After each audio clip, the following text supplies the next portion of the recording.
Salut les passionnés de voitures. Si vous êtes branché sur Vintage Car Chronicles, vous savez que vous êtes au bon endroit pour une bonne dose de connaissances automobiles. Absolument. Aujourd'hui, on plonge dans un univers qui a vraiment révolutionné la conduite sportive, Oui. le drift. Hmm. Accrochez-vous, on va décrypter ensemble son histoire, ses techniques et toute la culture qui l'entoure grâce à un paquet de sources vraiment fascinantes. Ce qui est vraiment captivant avec le drift, c'est son évolution d'une pratique quasi secrète à un sport automobile reconnu mondialement. Ouais. Mais pour saisir l'essence du drift, on doit remonter à sa source au Japon. Et là, on ne peut pas faire l'impasse sur Kunimitsu Takahashi, le parrain du drift. Exactement. Figure emblématique, d'abord connu pour ses exploits en moto, il a carrément révolutionné le sport automobile japonais. Oui.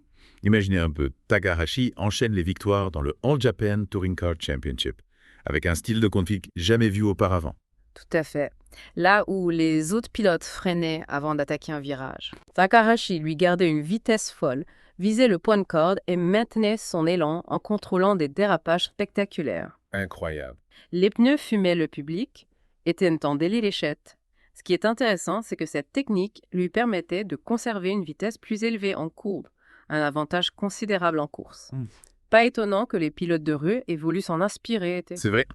On imagine l'impact que ça a eu sur les jeunes pilotes de l'époque. On parle des Oku ou Hashiria, ces as du volant, qui se mesuraient sur les routes de montagne, la fameuse touge. Hum, Ils ont transformé ces techniques de course en un véritable art de la glisse, non? Absolument. Sur les touches de 3 et sinueuses doublées était quasiment impossible. Ah oui. La compétition se jouait donc sur la précision du drift, la capacité à épouser la trajectoire idéale tout en maintenant une vitesse élevée en glissant. Impressionnant. C'est devenu une danse mécanique, un ballet alliant précision et audace. Et dans ce ballet automobile, une figure s'est imposée. Keiichi Tsuchiya, le Drift King. Lui, c'est l'incarnation même de la transition du drift de la rue au circuit professionnel. Il maîtrisait déjà l'art du drift sur les touches avant même de faire ses débuts en compétition. Oui. D'ailleurs, saviez-vous que son permis de conduire lui a été retiré à cause de ses activités de course de rue? Et ce malgré ses succès en compétition officielle. C'est une anecdote révélatrice de l'esprit rebelle qui animait les débuts du drift. Ouais. Tsuchiya, c'était un talent brut, un nain du volant qui refusait de se limiter au circuit traditionnel. Il a repoussé les frontières du possible avec sa maîtrise du drift et a contribué à le faire connaître à un public plus large. Et son rôle dans la transformation du drift en sport automobile à part entière est indéniable, n'est-ce pas? Tout à fait. D'abord en organisant des événements dédiés au drift, rassemblant la crème des pilotes underground du Japon. Oui. Et puis en collaborant au manga culte Initial Damon, qui a fait découvrir le drift au monde entier et l'a propulsé sous les projecteurs. Initial D a été un véritable phénomène de société. Ah oui. Il a popularisé le drift, bien sûr, mais aussi toute la culture automobile japonaise. Le manga mettait en scène des pilotes hors pair des voitures mythiques et des courses palpitantes sur les touches des éléments qui ont captivé l'imagination des lecteurs et des téléspectateurs du monde entier. Et Initial D n'est pas le seul média à avoir contribué à l'expansion du drift au-delà des frontières du Japon. Non. Le film Fast and Furious Tokyo Drift a aussi joué un rôle important en présentant le drift à un public occidental Oui. et en l'associant à l'univers du tuning et des courses de roues. Ces films ont offert une visibilité incroyable au drift, le propulsant au rang de phénomène mondial, et cette popularité grandissante a permis au drift de se structurer en tant que sport automobile. D'accord. Des championnats professionnels ont vu le jour comme le D1 Grand Prix au Japon, la Formula Drift aux États-Unis, le King of Europe en Europe, pour ne citer que cela. Exactement. Et c'est fascinant de voir comment le drift a réussi à s'intégrer à d'autres disciplines du sport automobile. On le retrouve par exemple en rallye, où les pilotes utilisent des techniques de drift pour aborder les virages serrés sur des surfaces glissantes. C'est vrai. Le drift est une technique adaptable qui peut être utilisée dans de nombreux contextes. On le voit même dans des disciplines comme le Pango Racing où les pilotes l'utilisent pour se sortir de situations périlleuses et pour infliger des dégâts à leurs adversaires. Et il ne faut pas oublier la culture automobile unique associée au drift. Non. Les Kaido Racers, ces préparateurs de voitures extravagants, ont popularisé un style visuel très particulier, un mélange de performance et d'esthétique qui a largement influencé l'univers du drift. Cette influence se reflète dans les voitures de drift actuelles, souvent des coupés et des berlines légères à propulsion arrière modifiée pour maximiser la performance en drift. Des modèles emblématiques comme la Toyota AE86, la Nissan Silvia, la Mazda RX-7 et même des muscle cars américaines comme la Ford Mustang sont devenus des icônes du drift. Absolument. Et l'évolution des voitures de drift est un sujet passionnant. On a vu des moteurs japonais classiques comme le Toyota 2GZ GTE et le Nissan EB26D ETT dominer la scène pendant longtemps. Oui. Mais aujourd'hui, on assiste à une popularité croissante des V8 américains dans les voitures de drift. C'est un changement qui témoigne de l'évolution du sport et de son accessibilité croissante. D'accord. Les V8 américains sont souvent plus abordables et plus faciles à entretenir que les moteurs japonais haute performance. C'est un facteur important pour les pilotes débutants ou ceux qui ont un budget plus limité. Et ça crée un débat intéressant au sein de la communauté du drift. Est-ce que les V8 américains trahissent l'esprit du drift qui est né au Japon avec des moteurs 4 cylindres d'âle? Certains puristes défendent l'authenticité des moteurs japonais, offrant une expérience de drift plus pure, diront-ils. C'est un débat qui oppose tradition et innovation. C'est vrai?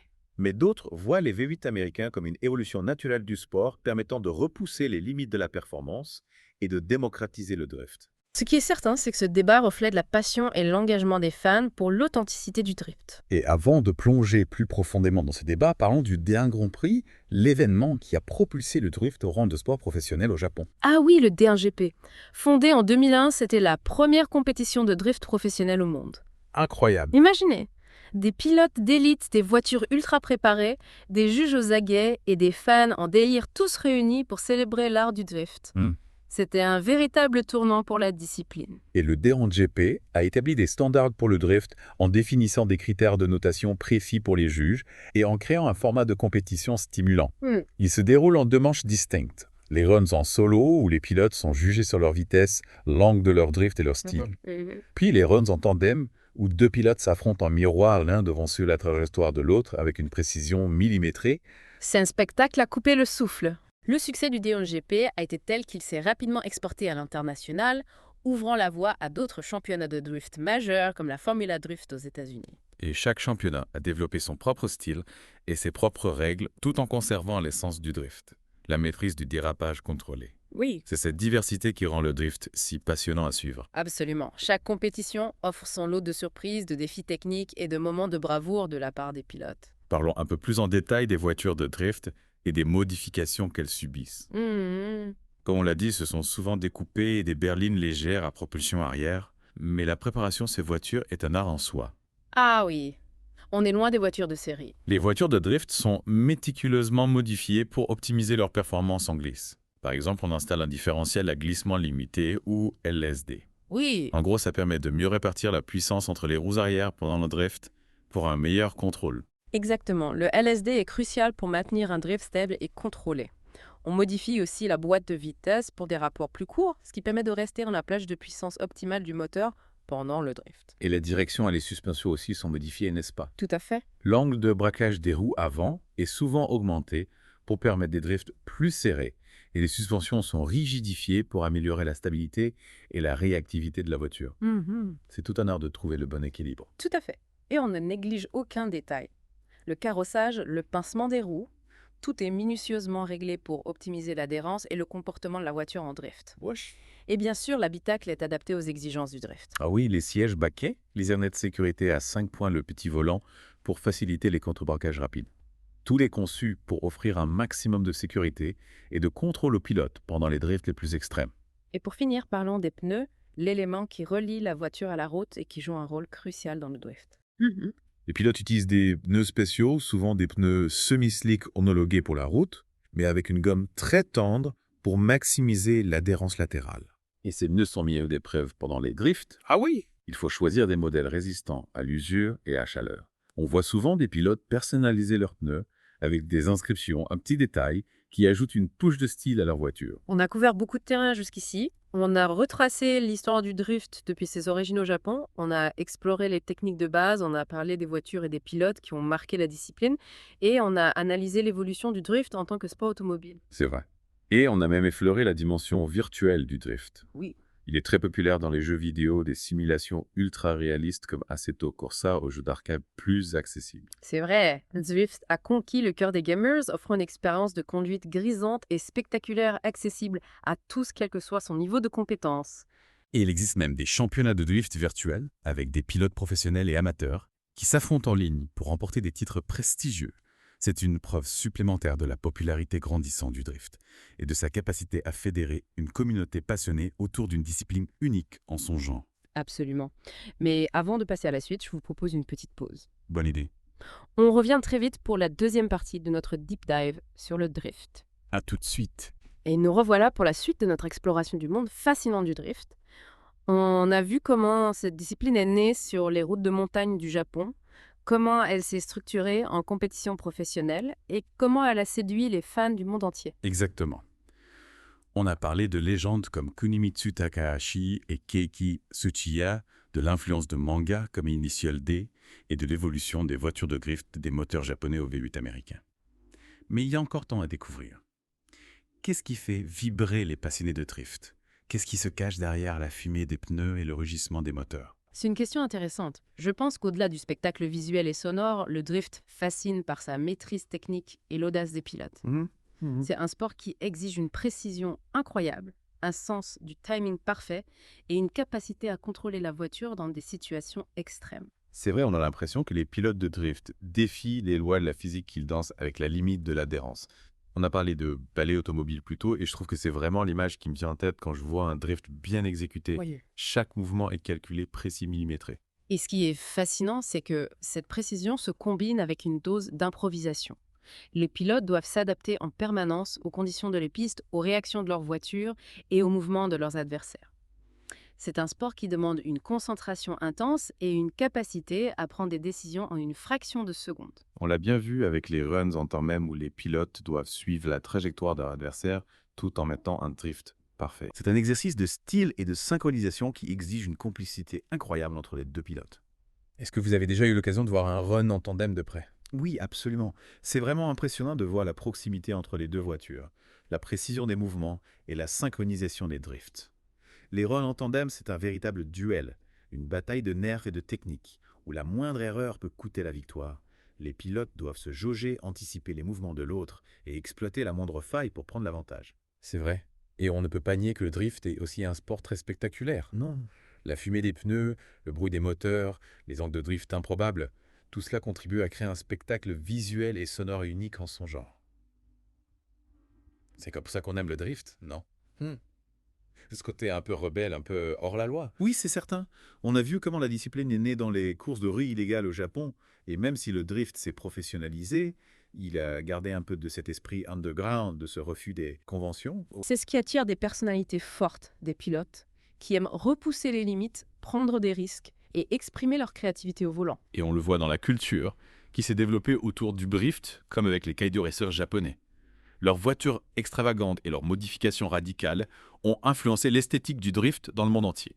On retrouve cette même recherche du style, de l'originalité et de la performance dans les voitures de drift actuelles. Tout à fait. Et cette culture ne se limite pas à l'esthétique. Le drift a créé une véritable communauté des passionnés qui partagent une même passion pour la glisse, pour la mécanique et pour la compétition. On le voit dans les événements de drift où les pilotes s'entraident, s'encouragent et se défient dans une ambiance conviviale et festive. C'est vrai, il y a un vrai esprit de camaraderie dans le monde du drift.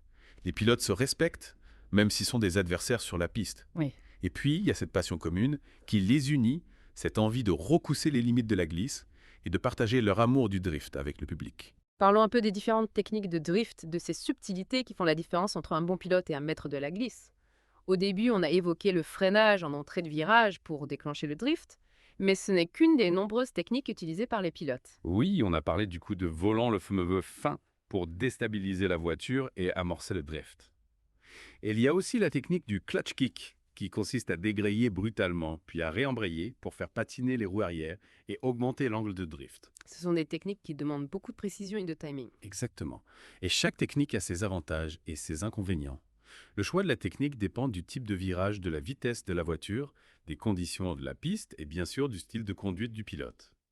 C'est tout un art de maîtriser ces différentes techniques. Et puis il y a tout un travail sur l'accélérateur et le frein pour contrôler l'angle de drift et la trajectoire de voiture. C'est un jeu d'équilibriste permanent où le pilote doit doser la puissance du moteur et la force de freinage pour maintenir la voiture en glisse sans perdre le contrôle. C'est là que l'expérience et le talent du pilote font la différence. Tout à fait. Et n'oublions pas le contre-braquage, un élément essentiel pour maintenir le drift et empêcher la voiture de partir en tête à queue. Le pilote doit tourner le volant dans le sens opposé au drift, créant une force qui contrebalance la tendance de la voiture à tourner sur elle-même. C'est un mouvement instinctif, mais qui demande beaucoup de précision et de rapidité. C'est vrai. Et le contre-braquage doit être adapté à chaque situation. Trop de contre-braquage et la voiture va se redresser trop vite, perdant l'angle de drift. Pas assez de contre-braquage et la voiture va partir en tête à queue. C'est pour ça que le drift est un sport si difficile à maîtriser. Absolument. Il faut des années de pratique, une excellente coordination aux mains et une connaissance approfondie du comportement de sa voiture pour atteindre un niveau de drift professionnel. C'est un sport qui demande beaucoup de dévouement et de passion. Et c'est cette combinaison de techniques d'audace et d'esthétique qui rend le drift si fascinant à regarder. C'est un sport qui repousse les limites du possible, qui nous montre ce qu'on peut faire avec une voiture quand on maîtrise parfaitement la glisse. On est d'accord. Complètement. Le drift, c'est plus qu'un simple sport automobile. Ouais. C'est une véritable forme d'art, une expression de la liberté et de la créativité au volant. Et derrière chaque voiture de drift, il y a des heures de travail de préparation et de sacrifice. Oui, c'est vrai. Les pilotes de drift sont de véritables athlètes. Ils s'entraînent dur pour améliorer leur technique, leur endurance et leur concentration. Ils passent des heures à régler leur voiture, à analyser les données de leur drift et à étudier les tracés des circuits. Et ils sont souvent confrontés à des difficultés financières, car le drift est un sport coûteux en matériel et en entretien. Mais la passion qui les anime les pousse à persévérer, à se battre pour réaliser leurs rêves et à atteindre le sommet de leur discipline. C'est cette passion qui est contagieuse, qui nous donne envie de vibrer avec eux, de partager leurs émotions et de les encourager dans leur quête de la glisse parfaite. Le drift est bien plus qu'un sport automobile, c'est une philosophie, un mode de vie. On a exploré les origines du drift, ses techniques, ses légendes, sa culture et son évolution.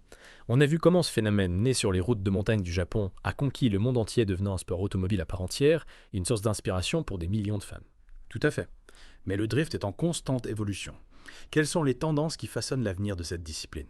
On a évoqué l'arrivée des V8 américains, mais est-ce que cette tendance va se confirmer ? Est-ce que les moteurs 4 cylindres japonais vont faire leur grand retour ? Qu'en pensez-vous ?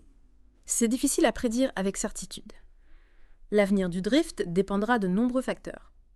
L'évolution des réglementations, les innovations technologiques, les préférences des pilotes et l'engouement du public. Mais une chose est sûre, le drift continuera à nous fasciner par sa technicité, son audace et son esthétisme. Et on sera là pour suivre cette évolution, pour vous faire découvrir les nouveaux talents, les nouvelles tendances et les nouveaux défis qui attendent le monde du drift. Le drift, c'est une histoire qui ne fait que commencer. Avant de conclure cette deuxième partie, j'aimerais revenir sur un point important, la sécurité. Oui. Le drift est un sport extrême qui implique des risques inhérents. Il est crucial que les pilotes, les organisateurs et les spectateurs prennent toutes les précautions nécessaires pour garantir la sécurité de tous. Absolument. Le plein équipement de sécurité adéquat, le respect des limites de la piste et une conduite responsable sont des éléments essentiels pour que le drift reste un plaisir et ne se transforme pas en danger. Et il est important de rappeler que le drift pratiqué sur la voie publique est illégal et extrêmement dangereux. La maîtrise de cette technique exige des compétences particulières et un environnement sécurisé comme un circuit fermé. Tout à fait.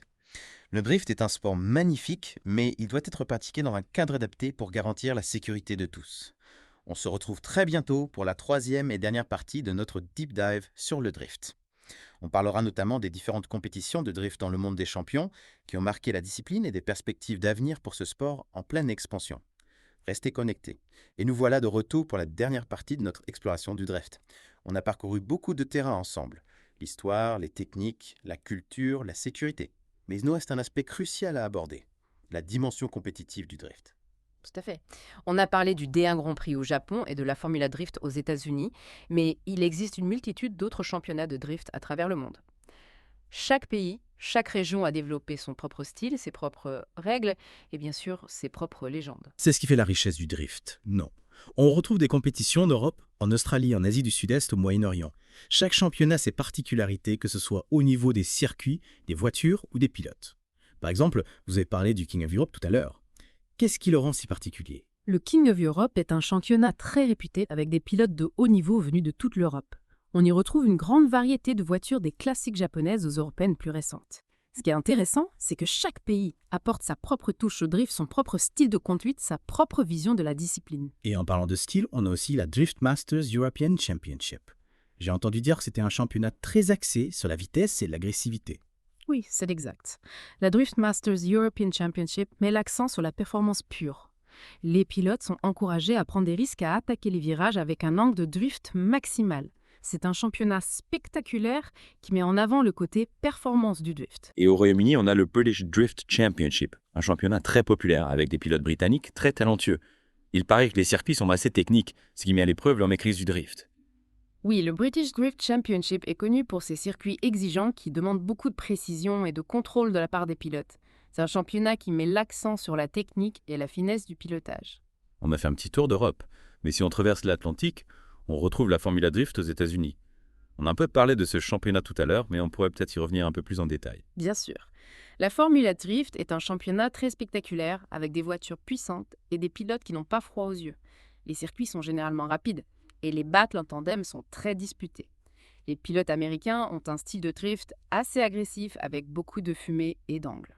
C'est un spectacle impressionnant à voir. Et en Australie, on a l'Australian Drifting Grand Prix, un championnat qui se déroule sur des circuits mythiques comme le Calder Park Raceway et le Sydney Motorsport Park.